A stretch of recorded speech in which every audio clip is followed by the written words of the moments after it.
La peur bloque la compréhension intelligente de la vie. Vivre sans peur signifie vivre sans aucun modèle particulier. Dès l'instant où il n'y a pas de peur surgit la liberté. La liberté nous permet de découvrir ce qui est vrai et elle est absence totale de peur.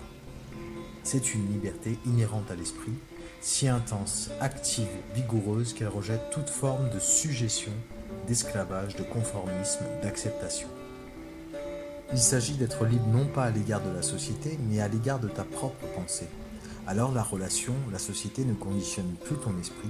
Par la liberté, tu accèdes enfin à une compréhension lucide.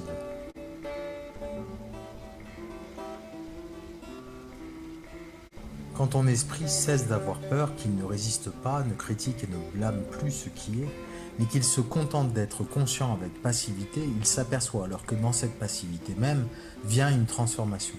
Si tu regardes attentivement ton esprit, n'est jamais vraiment silencieux. Il bavarde sans arrêt, sans cesse il parle, soit à quelqu'un, soit à lui-même. Nos esprits ont élaboré tout un réseau d'évasion dont nous sommes prisonniers et que notre habitude de fuir renforce chaque jour. Pourtant, il n'y a de création que lorsque l'intellect cesse de fuir, lorsqu'il est passif, lorsqu'il se tait, car le mental ne sait que répéter et se soutenir.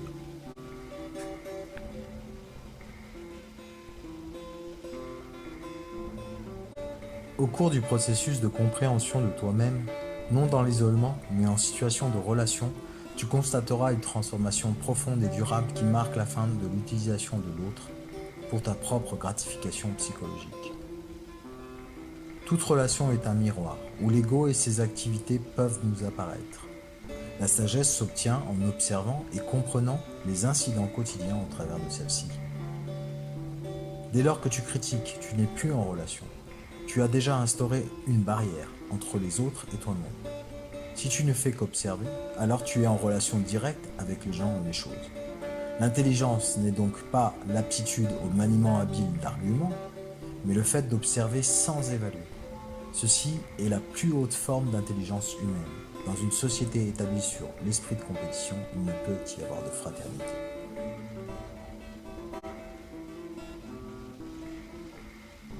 Il existe une efficacité basée sur l'amour, qui va bien plus loin et qui est beaucoup plus grande que l'efficacité de l'ambition.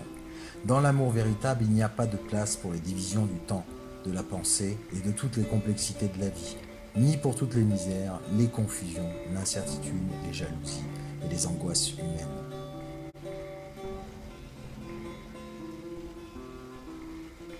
L'éducation a pour but d'apporter à l'esprit la liberté totale, afin qu'il soit capable de mettre de l'ordre dans sa propre vie, mais aussi, par ce même processus, de faire émerger des structures sociales différentes. Apprendre à se connaître, voilà toute la difficulté pour l'homme. L'ignorant n'est pas celui qui manque d'érudition, mais celui qui ne se connaît pas lui-même. Ce qui n'est pas pleinement compris se répète dans ta vie. Être à soi-même sa propre lumière, là est la vraie liberté, et cette liberté n'est pas une abstraction, elle n'est pas le fruit de ta pensée.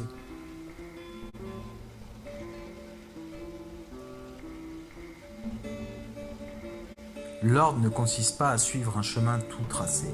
Il naît de ta compréhension du désordre, non seulement au dehors, mais aussi en toi-même. Nous cherchons toujours à jeter un pont entre ce qui est et ce qui devrait être. Et par là, nous donnons naissance à un état de contradiction et de conflit.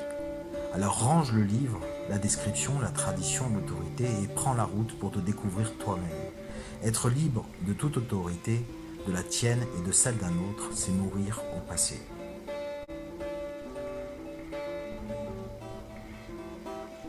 Chercher la vérité, c'est passer de la vitrine d'une boutique à une autre.